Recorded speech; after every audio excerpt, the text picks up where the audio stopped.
वहां पर लगातार नया रिकॉर्ड बनता दिख रहा है। 1,90,000 रुपए के ऊपर चांदी जा चुकी है। आज एफओएमसी की बैठक का दूसरा दिन है। आज देर रात ब्याज दरों पर फैसला भी आ जाएगा। किस तरह से बाजार उस पर रिएक्ट करेगा ये भी आगे हम चर्चा करेंगे, और साथ ही चांदी की जो ये रफ्तार है ये कहां तक इस काउंटर को लेकर जा सकती है, इस पर भी चर्चा होगी। लेकिन सबसे पहले बातचीत करेंगे सचिन जैन साहब से, रीजनल सीईओ हैं डब्ल्यूजीसी इंडिया के, वर्ल्ड गोल्ड काउंसिल इंडिया के। बहुत बहुत शुक्रिया सर, आपने वक्त निकाला हमारे दर्शकों के लिए, और एक ऐसे दिन में जहां पर भरपूर एक्शन है और हमारी नजर भी है एफओएमसी बैठक की, और दूसरी तरफ लगातार नए रिकॉर्ड भी बन रहे हैं चांदी में। सर सबसे पहले शुरुआत करते हैं, लेटेस्ट जो आप लोगों ने रिपोर्ट जारी की है डिमांड की, क्या संकेत मिल रहे हैं? सेंट्रल बैंकों की बाइंग किस तरह की है, ईटीएफ में किस तरह के इनफ्लोज देखने को मिल रहे हैं? कुछ डेटा हमारे दर्शकों के साथ सर शेयर कीजिए। विशेष पहले तो आपको बहुत बहुत धन्यवाद कि आपने हमारे को अपने अपने श्रोताओं से मुखातिब करा। सो बहुत बहुत धन्यवाद। जैसे आपने मेंशन करा कि इस समय बहुत एक्शन है, और ये जो वर्ष निकला है 2025, इसमें अनप्रेसिडेंटेड जो परफॉर्मेंस रहा है गोल्ड का हमने देखने को मिला है। इस साल में करीब 50 ऑल टाइम हाइज जो हमने देखने को मिले, करीब 60% की बढ़ोतरी हमने देखने को मिली। और ये कई सारे रीजंस की वजह से रहा है, जो आपने आपके चैनल पे कई बार बात हुई है डी डॉलराइजेशन की, जियो पॉलिटिक्स की, उनको तो रखते हुए है ही। लेकिन जो मेन रीजन रहा है वो एक फाइनेंशियल इन्वेस्टर की एक सोफिस्टिकेशन और जो डाइवर्सिफिकेशन ग्लोबल पोर्टफोलियोज का हमने को देखने को मिला है, उसकी वजह से ये भरपूर हमारे को एक्शन दिखा है। आपने जैसे मेंशन किया ईटीएफ को लेके, तो ईटीएफ में एक जब हमने ये साल शुरू किया था जनवरी में, तो करीब 56 टन का टोटल एयूएम था। आज जो लास्ट रिकॉर्डेड एयूएम करीब 87-88 टन को क्रॉस कर चुका है। हमारा सोचना है कि ये ईटीएफ एज अ प्रोडक्ट जो है रेगुलेटेड है, और एक इसकी अवेयरनेस अब एक नॉर्मल इन्वेस्टर जो एक ऑन द स्ट्रीट इंडियन है उसके पास आ रही है, और 2026 इसका मेन साल हमारे को देखने को मिलना चाहिए। जैसे कि हमने ऑल्सो पिछली बार रिपोर्ट किया था कि ये जो इतनी तेजी से जो बढ़ोतरी होती है, उससे ज्वेलरी की कंजम्पशन पे नॉट वैल्यू वाइज बहुत अच्छी ग्रोथ है, लेकिन वॉल्यूम टर्म में थोड़ा हमारे को गिरावट देखने को मिली है। जो हमें लगता है कि जब आप आउटलुक देखें 2026 की तरफ, तो ये एक कॉशरी एक रहेगा कि अगर इसी रफ्तार से अगर इम्पैक्ट होता है प्राइसेस में, तो ज्वेलरी का कंज्यूमर थोड़ा सा इम्पैक्ट होना चाहिए नेगेटिवली, बाकी फाइनेंशियल इन्वेस्टर काफी पॉजिटिव रहेगा। फाइनेंशियल प्रोडक्ट में इन्वेस्टमेंट को लेकर कोई चिंता नहीं कि ज्वेलरी कंज्यूमर्स थोड़े बहुत यहां पर कम खरीदारी कर सकते हैं, क्योंकि दाम काफी ज्यादा है, और ऐसा नंबर में भी दिख रहा है। क्योंकि वैल्यू टर्म में अगर आप देखेंगे तो भले ही वॉल्यूम में ग्रोथ दिख रही होगी, लेकिन वैल्यू टर्म में उस तरह की ग्रोथ नहीं दिख रही, क्योंकि दाम काफी ज्यादा बढ़ चुके हैं। और जो स्ट्रॉन्ग परफॉर्मेंस जो ज्वेलरी कंपनी की तरफ से आ रहा है, उसकी वजह यह है कि वो लगातार अपने नए स्टोर्स जोड़ते जा रहे हैं, और वहां पर जो उनकी इन्वेंट्री जा रही है उसे भी अपने रेवेन्यू में दिखा रहे हैं। इस वजह से वहां पर ग्रोथ दिख रही है, लेकिन बिक्री उस तरह की नहीं है। चलिए, लेकिन सर एक एसेट क्लास के तौर पर आपने एक अच्छी रिपोर्ट जारी की थी, जिसमें अभी आपने जिक्र भी किया कि 50 बार से ज्यादा दफा ऐसा हुआ 2025 में जो गोल्ड ने रिकॉर्ड लेवल बनाए हैं। एक strong rally, top performer asset class के तौर पे 2025 का गोल्ड है, चांदी तो है ही। क्या लग रहा है, क्या 2026 में भी इसी तरह का टॉप परफॉर्मेंस जारी रहेगा, और कौन से ऐसे ट्रिगर होंगे जो गोल्ड कीमतों को 2026 में ड्राइव कर सकते हैं? विष्णु जी, पहले तो एक मैं क्लैरिफिकेशन करना चाहूंगा पिछले पॉइंट पे जो हमने देखने को मिला कि कंज्यूमर बहुत ऑब्सेस्ड है ज्वेलरी खरीदने में, लेकिन हमारे को एक कंसिस्टेंट प्राइस हम नहीं दे पा रहे हैं। वैल्यू वाइज बढ़ोतरी है, तो करीब 25 से 30% की इंक्रीज आपको ज्वेलरी डिमांड में मिलेगी, और एक कंज्यूमर जो होता है वो एक बजट को लेकर आगे बढ़ता है। तो अगर मानिए मेरा बजट 100 है, तो हमने देखने को मिला कि वो 100 से ऊपर ही इन्वेस्ट किया है। तो कंज्यूमर इंटरेस्ट बहुत स्ट्रांग है, वैल्यू वाइज बहुत बढ़ोतरी आपको देखने को मिलेगी ज्वेलरी में, वॉल्यूम वाइज इतनी नहीं मिलेगी। सो एक वो क्लैरिफिकेशन में देना चाहता था। और जैसे आपने मेंशन किया कि अगले साल का एक आउटलुक हमने जारी किया है, तो इसमें 3 से 4 सिनेरियो हो सकते हैं। अगर आप देखें एक मोस्ट प्रोबेबल कंसेंसस में मैं एंड में आता हूं, लेकिन अगर आप देखें कि पूरा जियो पॉलिटिक्स सॉल्व हो जाता है, सारे देशों में प्रेम बढ़ जाता है, और आपके सारे वॉर्स खत्म हो जाते हैं, तो चांसेस आर के गोल्ड का एक ड्रॉप आएगा करीब 15 से 20%, जो बहुत इम्प्रोबेबल एक ऑप्शन है। दूसरा एक प्रोबेबल ऑप्शन है कि अगर वॉर्स और इंटेंसिफाई जाते हैं, ट्रेड वॉर और बढ़ जाते हैं, और कुछ देशों में कॉन्फ्लिक्ट शुरू हो जाती है, तो लगता है 15 से 20% और ऊपर गोल्ड का प्राइस जाना चाहिए, जो भी बहुत इम्प्रोबेबल लगता है। जो तीसरा सिनेरियो जो एज अ कंसेंसस हमें दिखता है, जिसमें एक ट्रेड पूरी स्टेबिलिटी नहीं आएगी, लेकिन काफी सोल्यूशन वॉर्स पूरे खत्म नहीं होंगे, लेकिन काफी सोल्यूशन, काफी देशों में, पर्टिकुलरली रशिया यूक्रेन में एक समझौता होएगा। और जिन्हें हम कहते हैं ग्रीन कार्ड्स हैं, जैसे सेंट्रल बैंक की एक स्ट्रेटेजिक बाइंग गोल्ड को लेकर रहेगी, और एक ज्वेलरी कंज्यूमर की बाइंग एक गोल्ड के बेहतर रहेगी। तो इन दोनों जरियों के हिसाब से हमें लगता है कि एक मिडिल सिनेरियो, जिसमें एक मॉडरेट ग्रोथ का एक सिनेरियो है, वो उसकी प्रोबेबिलिटी होना ज्यादा विश्वसनीय लगता है हमारे को। तो वैल्यू टर्म में डेफिनेटली आपने करेक्ट किया, मैंने मिस किया बोलने के समय। लेकिन वैल्यू ग्रोथ तो दिख रही है, लेकिन वॉल्यूम पे थोड़ा सा असर हो रहा है, ये एक करेक्शन था। और बाकी जो अगले फैक्टर्स है जो 2026 में गोल्ड की कीमतों को ड्राइव करेंगे, वो है जियोपॉलिटिकल रिस्क, और साथ ही रूस यूक्रेन युद्ध आपको लग रहा है कि इस तरह से आसानी से खत्म नहीं होगा, वो अनिश्चितताएं यहाँ पर बनी रहेगी, जिससे गोल्ड को फायदा मिलेगा। और तीसरा, सेंट्रल बैंक की खरीदारी, ज्वेलरी डिमांड भी वापस से यहाँ पे रफ्तार पकड़ेगी। ये सारे फैक्टर हैं जो गोल्ड को यहाँ पर सपोर्ट करेंगे। सर, लेकिन सेंट्रल बैंक को लेकर हाल के दिनों में काफी अच्छी बाइंग हुई है, लेकिन क्या 2026 में भी लग रहा है कि उनका रुझान यही बना रह सकता है? कभी तो वो अपनी खरीदारी रोकेंगे, इस तरह के कुछ इंडिकेशंस तो नहीं मिल रहे हैं अभी से।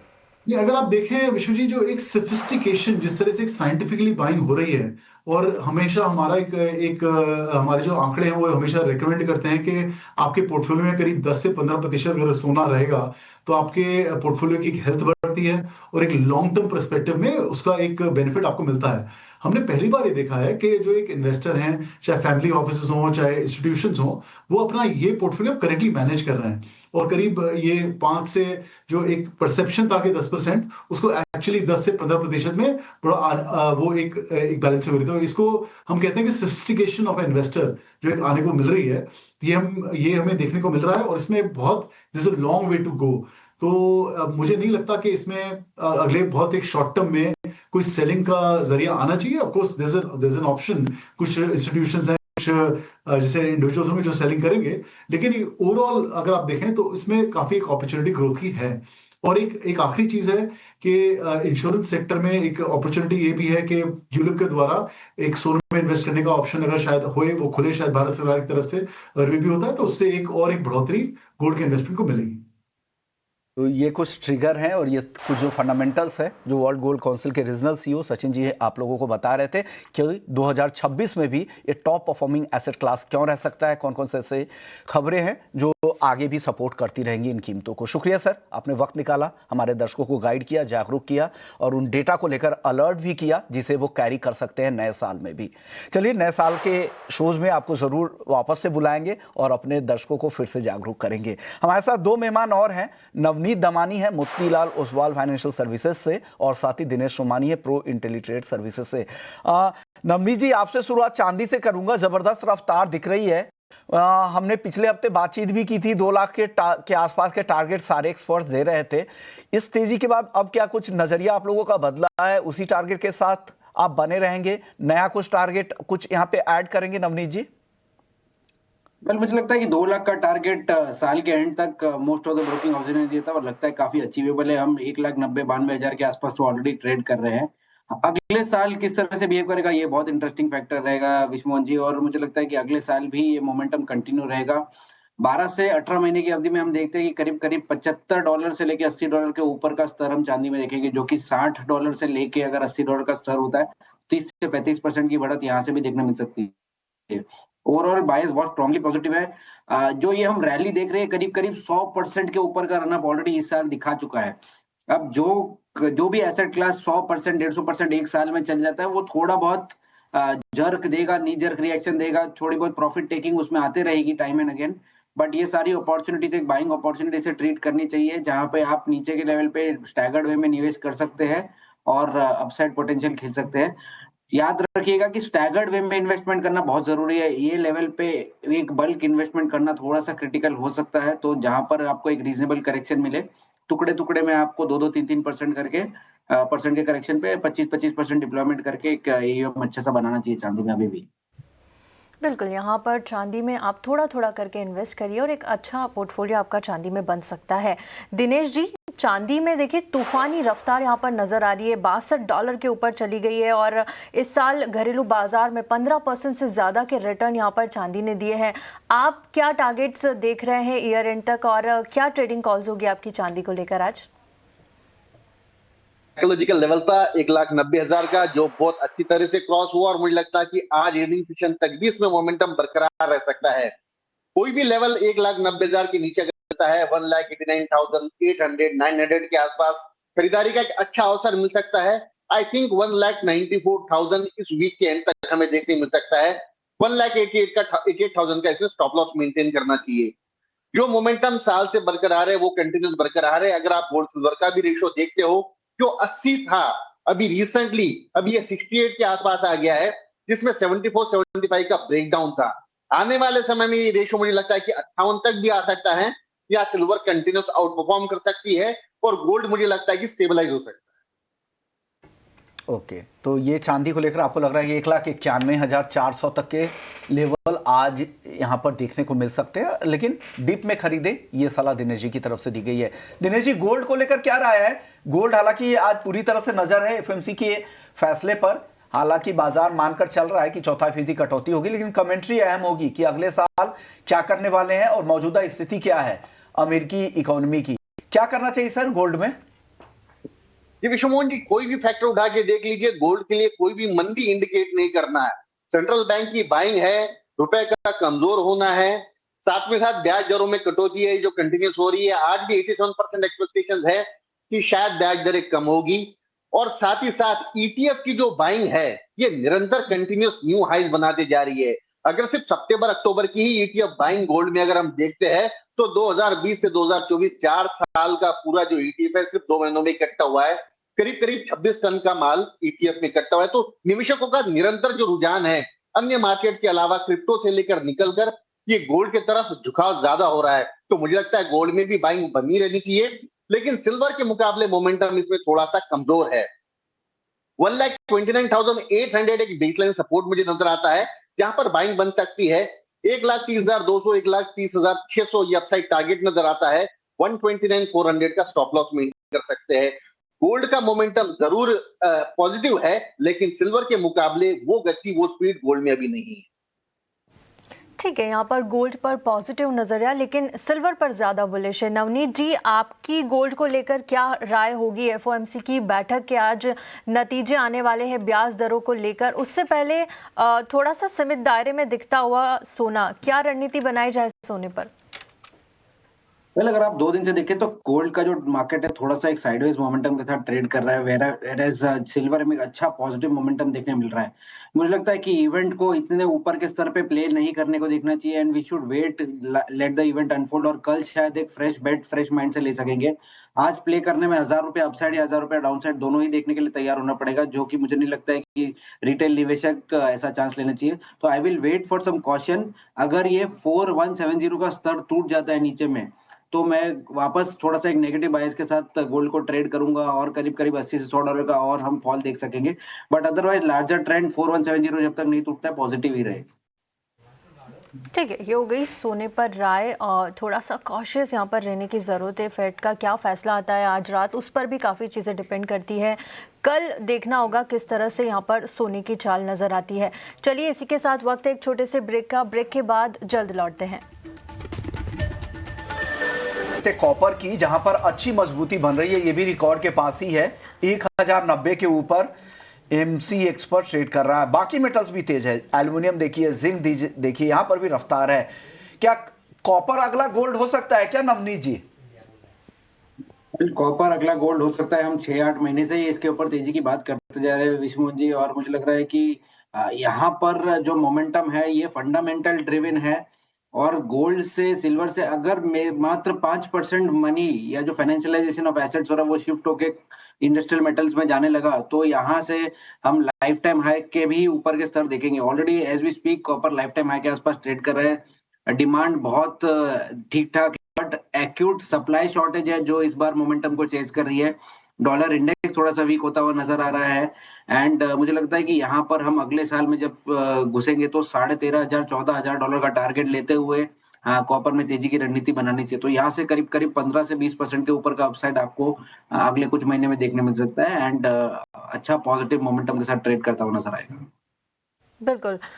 सोमानी सर, दिनेश सर, आपके पास आना चाहूंगी। कॉपर में आपको क्या लगता है, क्या आपको भी लगता है कि सोने चांदी के बाद जो सबसे ज्यादा अच्छा चल रहा है वो कॉपर है? और आज के ट्रेडिंग कॉल्स आप कहाँ देंगे? कॉपर, जिंक, एल्यूमिनियम, क्या पसंद आ रहा है आपको? जी बिल्कुल, 925 926 का जो स्तर जैसे ही कॉपर ने क्रॉस किया, उसके बाद में सीधा 1104 के आसपास रुका है। मतलब करीब करीब इसने 180 रुपए का मूव बहुत ही क्विक समय में इसने पार किया है। मुझे लगता है ये मोमेंटम आने वाले समय में और भी बरकरार रह सकता है। 1104 से जो करेक्टिव फेज लिया है वो 1075 के आसपास तक लिया है। आई थिंक 1089 1085 ये दायरा कहीं मिलता है तो कॉपर में खरीदारी की जा सकती है। 1106 मतलब इसका दोबारा ऑल टाइम हाई प्रोबेबली आज या कल तक ये क्रॉस कर सकता है। 1078 का स्टॉप लॉस मेंटेन कर मेरे हिसाब से बाइंग में बने रहना चाहिए।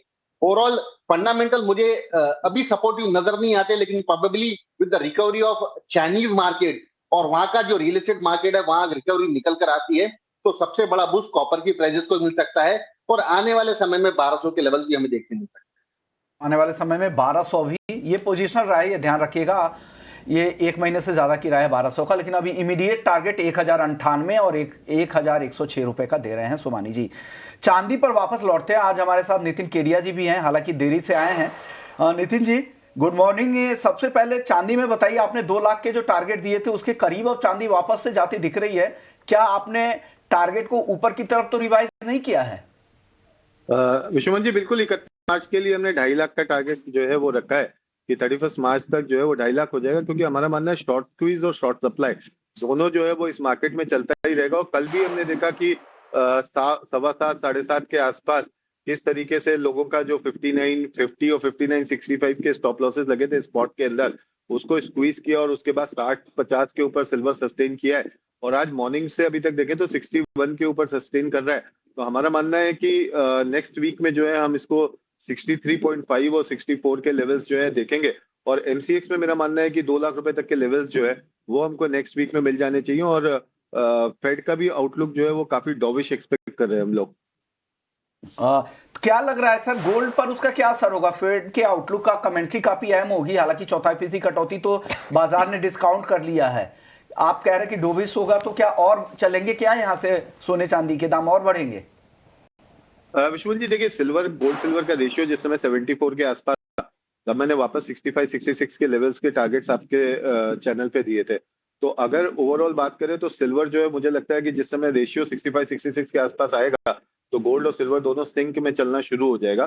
गोल्ड ऑलरेडी जो है वो ब्याज दर कटौती की एक्सपेक्टेशन से हमने देखा था 4000 से 4250 तक आया है और यहाँ पे सस्टेन कर रहा है। तो फेड के आउटलुक आने के बाद 4300 क्रॉस होना बहुत जरूरी है। अगर फेड का रेट कट और डोविश आउटलुक के बाद भी 4300 नहीं क्रॉस करता है तो वे थोड़ी सी चिंताएं रहेंगी और 4100 के लेवल्स जो है वो भी हमें गोल्ड में देखने को मिल सकते हैं। तो सब कुछ 4300 के लेवल के ऊपर डिपेंड है और ये अब लक्ष्मण रेखा हो गया गोल्ड के लिए। 4300 का लेवल आप देखिएगा, उसके ऊपर फिर नई चाल गोल्ड चल सकता है।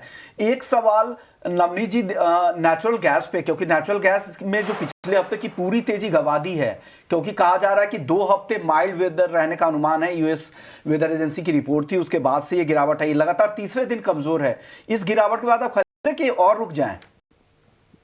मुझे लगता है कि जो नया वेदर फोरकास्ट है वो ये इंडिकेट कर रहा है कि फर्स्ट 15 दिन ऑफ दिसंबर में थोड़ी बहुत ठंड रहेगी और उसके बाद थोड़ी ठंड फिसलती हुई नजर आएगी। और इसका क्लियर इंडिकेशन करंट और नेक्स्ट मंथ के बदले में भी दिख रहा है, जो करीब करीब 7.5% डिस्काउंट पे ट्रेड कर रहे हैं मौजूदा दामों से। तो मुझे लगता है कि यहाँ पर अगले महीने यानी जनवरी मास में थोड़ी सी ठंड कम होने की आशंका है, जिसकी वजह से प्राइस में प्रेशर देखने मिल रहा है। टेक्निकली एक ब्रेकडाउन हुआ है 420-422 के स्तर के नीचे और उसका पॉसिबल टारगेट 390-395 के आसपास है। तो जब तक वो लेवल नहीं आते थे मुझे नहीं लगता कि यहाँ से रिवर्सल बहुत जल्दी प्ले करने की हड़बड़ी करनी चाहिए। लेट अस वेट, यहाँ से करीब करीब 4 से 5% का डाउनसाइड और आपको नेचुरल गैस में देखने मिल सकता है। क्रूड पर आप बता दीजिए, छोटा जवाब दे दीजिएगा सोमानी जी, क्रूड में क्या करना चाहिए? जी मुझे लगता है 5224-25 ये जो है दोबारा एक बार सपोर्ट जोन है, इन लेवल पर खरीदारी की जा सकती है 5300 के लक्ष्य के लिए और 5165 का स्टॉप लॉस मेंटेन कर। क्रूड को लेकर ये राय है, आप एक बार कॉल चला दीजिए स्क्रीन पर ताकि लोग नोट कर ले लेवल्स को। 5170 का स्टॉप लॉस, 5300 का टारगेट। आप तीनों मेहमानों का बहुत बहुत शुक्रिया। मुझे और तृप्ति को भी इजाजत दीजिए। ब्रेक के बाद हम आपके लिए लेकर आएंगे वायदा बाजार का पूरा ऑप्शन। नमस्कार।